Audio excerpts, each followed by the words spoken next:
Star Citizen 3.24 is finally in the PTU, which means within weeks we will likely all get a chance to try it out. But if you've been joining me on streams testing the early waves out and you've been paying any attention to opinions surrounding the update, you'll know I'm not alone when I see there's a bit of a hitch. Now, there's a lot to say about freight elevators and manual cargo loading, but I think that part of this update is actually pretty great. So in this video, I'm going to explain why this manual movement and physicalization of cargo makes sense given the design of the game and specifically how the game is meant to function in the future. And I'm also going to talk about one small hiccup I think CIG could really fix to bring this all in line. Hint, it's the same way the game used to work just a few years ago. Thank you for coming to my Tomato Talk.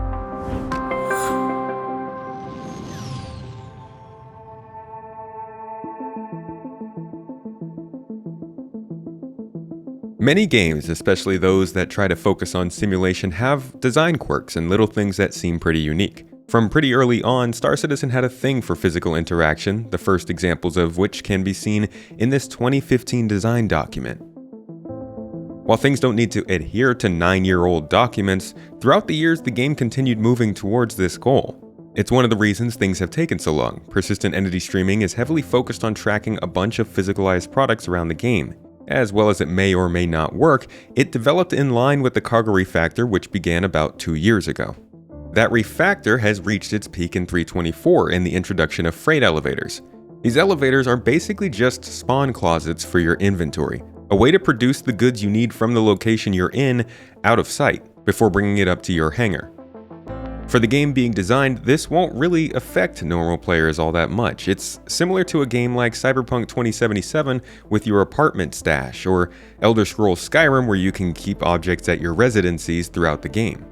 Of course, right now in Star Citizen, your ship blows up, you glitch out, the game crashes, there's a progress reset, or any number of things can occur that aren't actually part of the game design. But if CIG created features based on the way the game ran when it was broken, which is right now, we'd be f***ed. So they are relying on the fact that when the backend does actually work correctly for this game, everything is gonna be mostly permanent. Your regular supplies, guns, med pens, suits of armor, even your spawn point are all gonna be on your ship floating out in space or on some distant planet when you start. Long term, getting on a train, equipping all your gear, spawning and loading up your ship, and running a mission after half an hour of prep simply isn't how the game's gonna work. At least that's the plan. So at this point, off in the far distance when the game is working, cargo haulers are looking for a more applied set of game mechanics. Similar to FPS players wanting more in-depth movement mechanics or salvagers looking for a more physical and applied way of breaking apart a ship. With so many game loops expected in this game, there tends to be some overlap.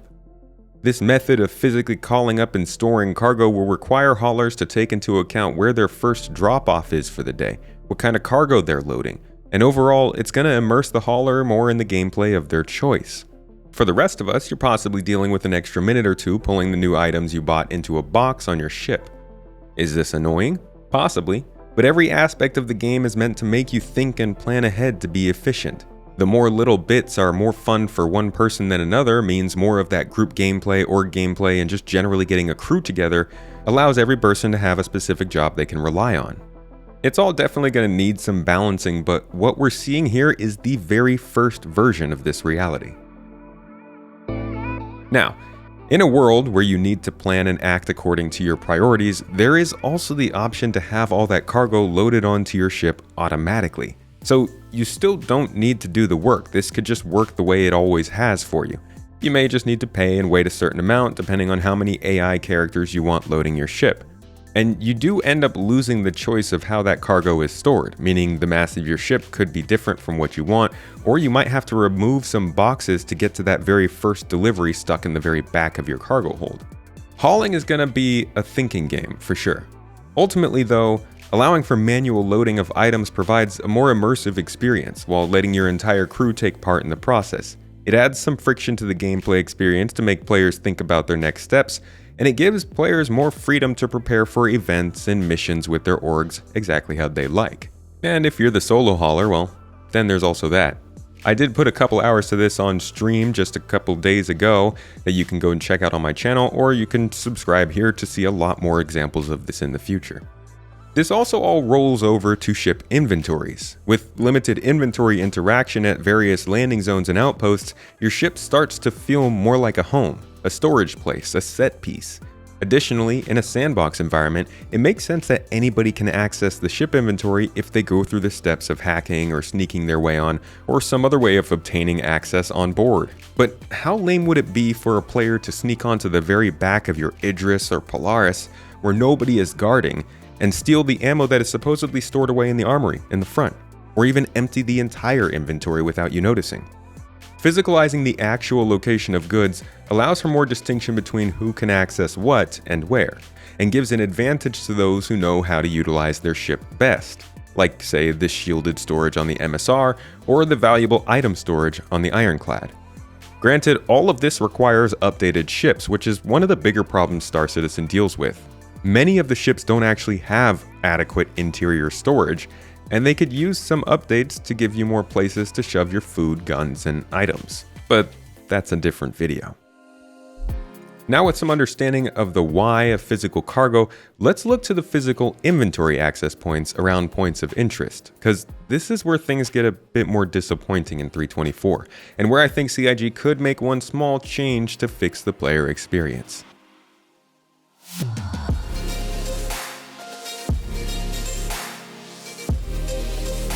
Gear storage kiosks are CIG's attempt at allowing players to access their inventory at places that aren't limited by the presence of a hangar or a landing pad. They are placed all throughout locations where you may find yourself when you spawn or do some shopping. While the idea is sound as a physical means of getting your stuff, the implementation suffers from a fatal wound in my opinion. They are basically mini freight elevators. When you access your inventory, you're prompted to select the items you want and then send them to the access point, which is normally the freight elevator in a hangar, but in this instance, it is a small drawer or cubby at about knee height. This just feels unnecessary. This process means that you'll need to select your items with one click, send them to the drawer with another click, and then click them again to access your inventory so you can equip the items. Now this may not be the final design, I'm sure things will change, but I do think this can all be simplified quite a bit. Consider the ultimate reason for these changes. One thing that we want to do is really kind of physicalize inventory in terms of you need to be at a specific location to use that inventory and management. This drawer is not a party inventory like the freight elevator. It doesn't actually need to physically present you with items, and we've never been told that it would. This is essentially just another inventory screen. The only necessity I see here is being physically present at a specific location in order to remain consistent with the rest of the game. In my opinion, this gives the team a great excuse to bring back the legacy PMA or equipment manager we had before the inventory changes of 3.15. This PMA was actually on your mobiGlas, and it was used as a universal customizer because there was no physical location to your inventories at the time. This could utilize a paper doll style customizer similar to what you would find in most games, which would take that 3-click process down to 2 or 1 clicks, allowing players to see what they are customizing before finalizing it and encouraging a more intuitive interface. I don't think it would break immersion as the current process already magically pops items onto your player, and it still makes use of the physical inventory screen which forgoes the disconnect we used to have using the mobiGlas. Now again, there may be plans to make the 3.24 method more intuitive and immersive, but there's never really been a mention of that. In fact, most of the conversations around all of the physicalization of inventory and cargo, when it comes to the gear storage kiosks, has been very minimal. I went back and watched all the different Inside Star Citizens about this group of features, and gear storage kiosks really didn't get much time talked about, leading me to believe it was actually created as a miniature version of the real priority, freight elevators. The method of character customization we've been using hasn't really made sense to me for years. In an immersive first-person environment, a disembodied third-person camera seemed a bit off for customization. It felt like a break from the idea that your eyes would be the main viewpoint for this game that they seem to always focus on. And I don't think it's going to be too much of a stretch to just split that 3.24 UI with a representation of your character and move on from there. But I'd love to hear what your thoughts are on this feature. Feel free to chime in down below, join us on Discord to chat about this game, No Man's Sky, Satisfactory, or other space-based games. And maybe even consider joining our organization at gii.app or using the link down below. Getting you into a group that'll support you in your cargo endeavors, mining, combat, or what other civil gameplay in Star Citizen you'd like to take part in. Whatever you decide to do, I hope you enjoyed this video and learned something new, and I'll catch you in the next.